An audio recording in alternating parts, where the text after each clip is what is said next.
Mahigit 150,000 piso ng ari-arian ang naabo matapos matupok ng apoy ang dalawang bahay sa Barangay Holy Spirit, Quezon City.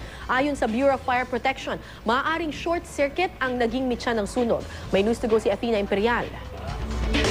Hindi kalayuan sa mga bahay na nasunog sa Barangay Holy Spirit sa Quezon City. Nakatanaw ang pamilya Rhea sa naabo nilang tahanan. Hindi raw nila alam ngayon kung paano magsisimulang muli. Wala kasi silang naisalbang gamit matapos madamay ang kanilang bahay sa apoy na galing umano sa kapitbahay nila pasado alas 11 kagabi. Kala ko mapapatay kasi maliit pa lang yung apoy. Wala pa lang tao sa kabila.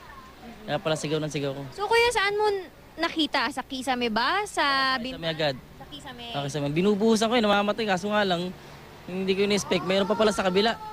Kasi ito lang pagitan namin. Yun, lumakas na. Laking pasalamat ni Eduardo, nagising pa siya nang magsimulang tupukin ng apoy ang kanilang bahay. Kung nagkataon, malamang nadamay sa sunog ang kanyang pamilya na nooy mahimbing na natutulog.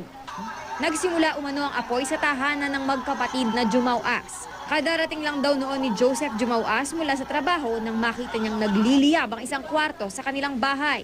Ayon sa BFP, maaaring short circuit daw ang pinagmulan ng apoy. Ang posible na tinitignan natin ang gulo ngayon dito is yung electrical short circuit. Ano yun sir, nabalatan yung wire ng kuryente? Pagka na-expose kasi yung mga wirings natin, may possibility po kasi na pagka nabasa siya ay magkakaroon ng short circuit. Isang oras bago tuluyang naapulan ng mga bumbero ang sunog na umabot sa ika-4 na alarma. Malaking tulong umanong sinabayan ng ulan ang pagbomba ng tubig sa dalawang bahay na tinupok ng apoy.